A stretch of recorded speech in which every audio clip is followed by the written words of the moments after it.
Okay, so this is my continuing talk about, well, it starts off with people getting ideas in their head,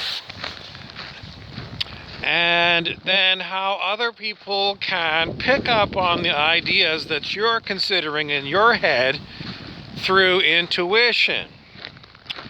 And in the last talk, I gave you an example of a boss having the idea in their head that they were going to fire someone, and the particular person they were going to fire felt by intuition a really strong feeling of dread.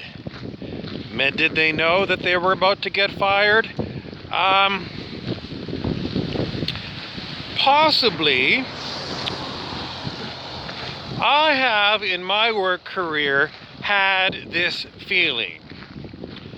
I've had this same feeling that my job was going to be eliminated. Before the boss ever said it, the writing was on the wall. Multiple times. Some of it is rational when you see the work that you're doing is kind of drying up. In other words, they probably don't need this job anymore. Multiple times I've been in these jobs where I've just looked and said, they don't need this particular job that I'm doing assigned to a person who happens to be me. So either I can wait for the axe to come down and be told, your job has been eliminated, or I could be proactive and, leave.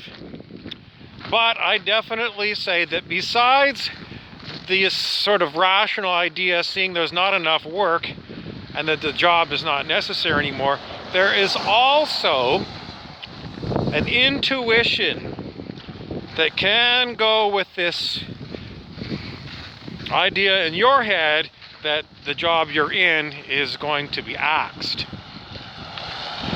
So, in the last talk I said, so the boss is planning on firing someone. The person picks up this idea in the boss's head and gets a terrible feeling of dread. And the person actually drops dead instead of, just leaving the job and finding another one. The person drops dead because they felt this vibration of dread because they were going to be fired. And so the question is, well, if you're a boss, should you never fire people? I think most bosses would say that's ridiculous. It's the boss's job to, manage the employees. So, what do you want to do with this one?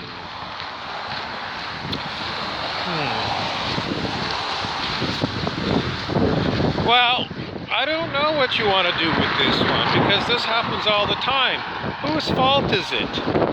I mean, the employee that was being fired, were they doing a good job or a bad job? Was it the boss who was being capricious? In other words, there's no real logical reason for firing this person. It's just, I don't like them.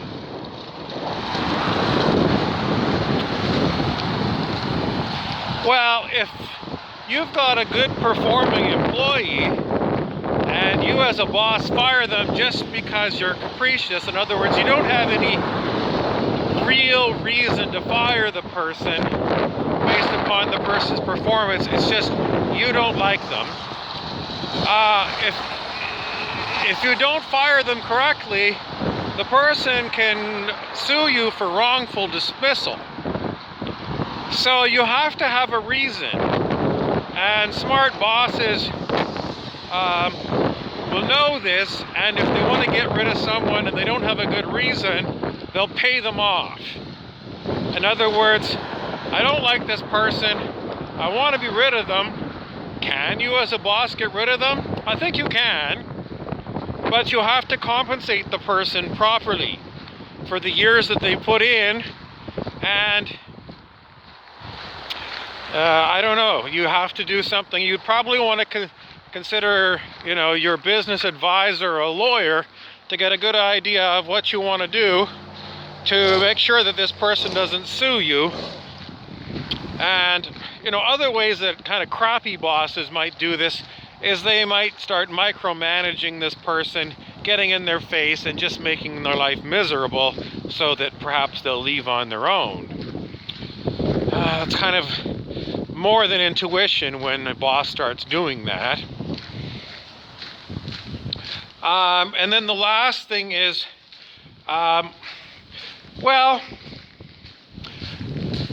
if the person, in this case, in this example, that dropped dead, is it the boss's fault that the person dropped dead because they planned on firing a perfectly good employee who'd been there a very long time?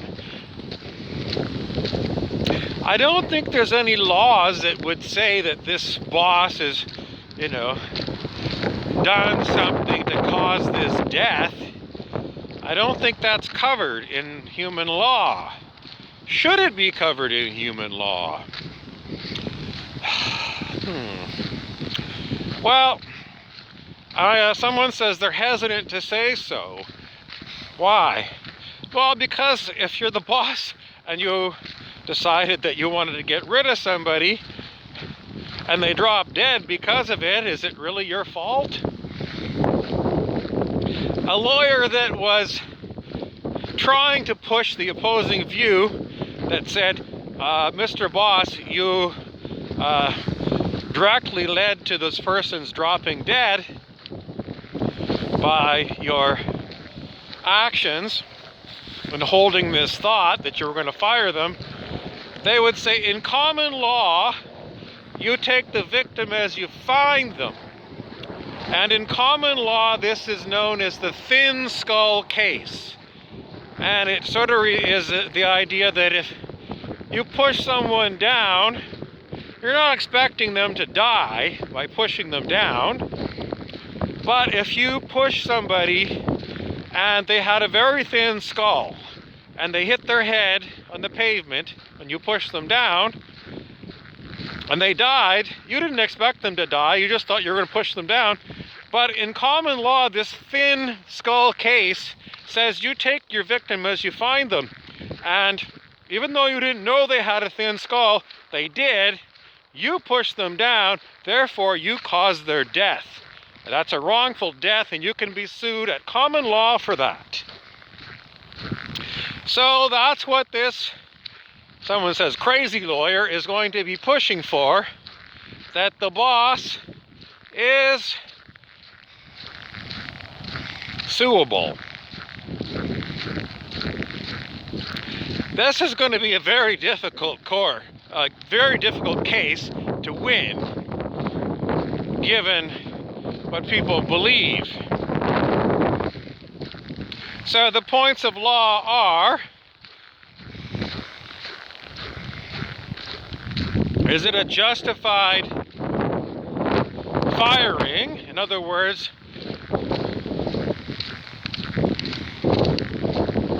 was the person doing the job correctly and was the job needed? You could maybe look into this to see, after the dead person dropped dead, did they hire another person to do the exact same job? If that's the case, you'd say, yes, they still need this job. And then you'd have to look into, well, the person that dropped dead, were they doing a good job or a bad job? And then you might look at performance reviews of this person over the years to see, how they were doing.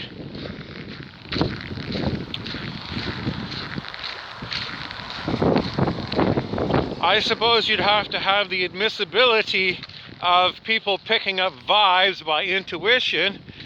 If you could scientifically prove it, that this actually goes on. I mean, it's very anecdotal. In other words, it's like old wives' tales that women have intuition, and the idea that people can pick up ideas from other people by, I guess it's like a form of telepathy. So, is it true? Well, in the olden days, I would say I don't think a court of law would take this as truth. But I watched a YouTube just the other day, and it was about, I think it was Russell Targ, who was talking about the research being done for the US government into parapsychology and telepathy. Some of the other people he worked with were Hal Puthoff, who is another Dr. Puthoff, and probably some of the noted psychics of the time. They did work with noted psychic Ingo Swann. I don't know if they work with any other ones, probably. But in his talk, Russell Targ said that the CIA takes it as a truth that telepathy is real. He said it's non-local something or other, but he had a term for it, and he said, you can take it on my word that the US government, the CIA, sees telepathy as a real thing. It'd still be kind of hard to drag this YouTube lecture of Russell Targ into a court of law to prove telepathy is real.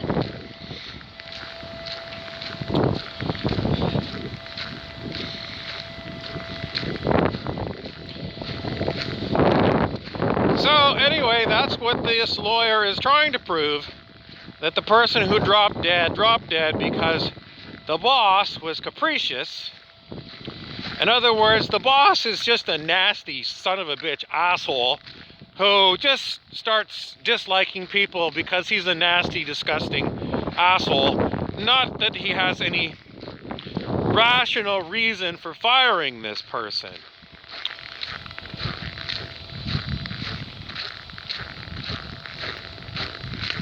And that's how he would base his case. This irrational, capricious asshole of a boss prepared, maybe the boss was new. It was a new boss.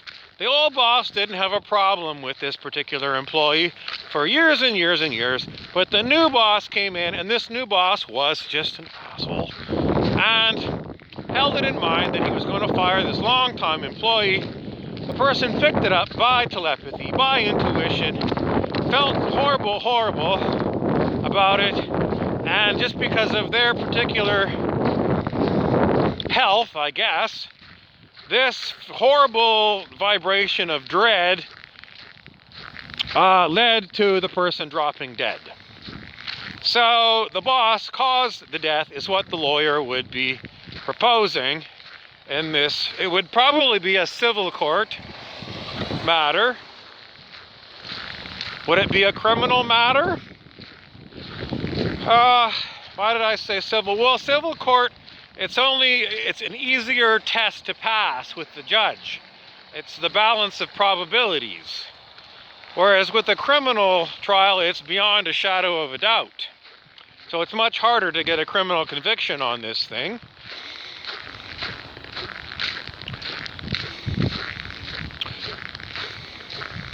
What's the whole point of this talk? In a nutshell.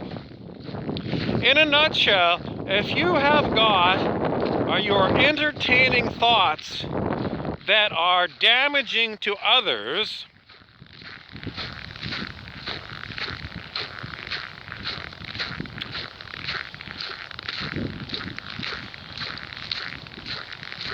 you're entertaining thoughts about others that are damaging to them. Are you guilty of malfeasance? Are you guilty of something that we would look at as wrong? I think in the future, we are going to say yes. By entertaining thoughts of harm to others, you are doing something wrong and you'll be held guilty at law. That's my take on it. What's yours?